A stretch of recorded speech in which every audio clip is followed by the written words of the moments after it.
हमारे चैनल में आपका बहुत बहुत स्वागत है। सभी को मेरा नमस्कार। राधे राधे। राधाष्टमी की आप सभी को बहुत बहुत शुभकामनाएं।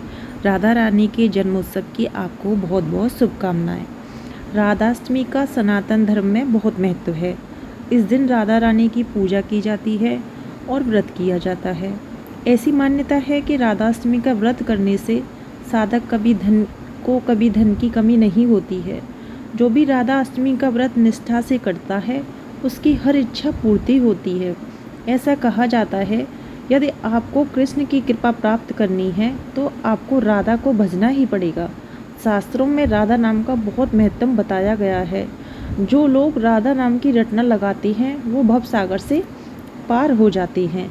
अगर आपने राधाष्टमी का व्रत किया है या फिर आपने राधाष्टमी का व्रत नहीं किया और राधाष्टमी वाले दिन राधाष्टमी की व्रत कथा आप सुनते हैं तो इसका भी व्रत के बराबर ही महत्व होता है, क्योंकि राधा रानी कभी नहीं कहती कि कोई भूखे पेट उनकी पूजा करे। तो चलिए व्रत कथा शुरू करते हैं। राधा माता गोलोक में श्री कृष्ण के साथ रहती थी। एक दफ़ा कृष्ण भगवान को गोलोक में राधा रानी कहीं नज़र नहीं आई। कुछ देर बाद कन्हैया अपनी सखी विरजा के साथ घूमने चले गए। यह बात जब राधा रानी को मालूम हुई तो उन्हें गुस्सा आया और वो सीधे कन्हैया के पास पहुंची। वहां पहुंचकर उन्होंने श्री कृष्ण को काफ़ी भला बुरा कहा। राधा रानी का यह रवैया देख भगवान श्री कृष्ण के प्यारे मित्र श्री धामा को बिल्कुल अच्छा नहीं लगा। श्री धामा ने उसी वक्त बिना कुछ सोचे समझे राधा रानी को पृथ्वी पर जन्म लेने का श्राप दे दिया। राधा को इतने गुस्से में देख कृष्ण भगवान की सखी विरजा भी नदी के रूप में वहां से चली गई। राधा ने श्री धामा से श्राप पाने के बाद उन्हें राक्षस कुल में पैदा होने का श्राप दिया। राधा जी द्वारा दिए गए श्राप की वजह से ही श्री धामा का जन्म शंखचूंड दानव के नाम के रूप में हुआ। आगे चलकर वही दानव भगवान विष्णु का परम भक्त बना।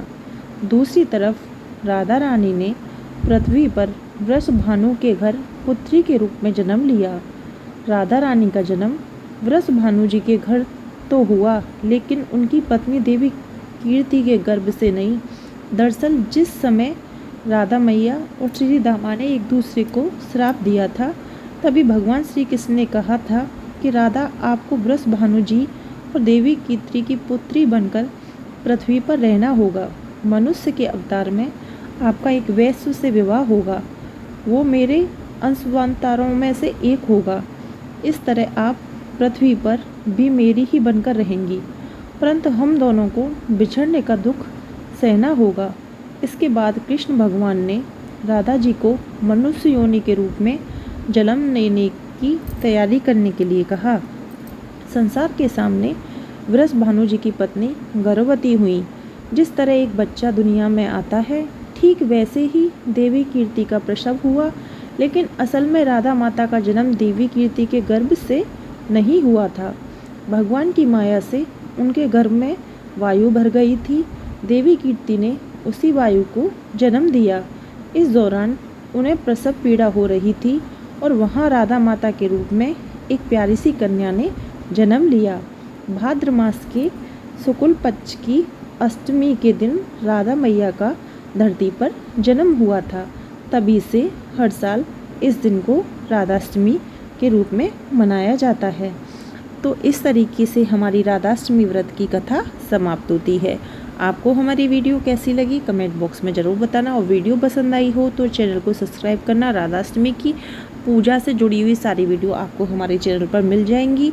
राधाष्टमी की आपको बहुत बहुत शुभकामनाएं। राधे राधे।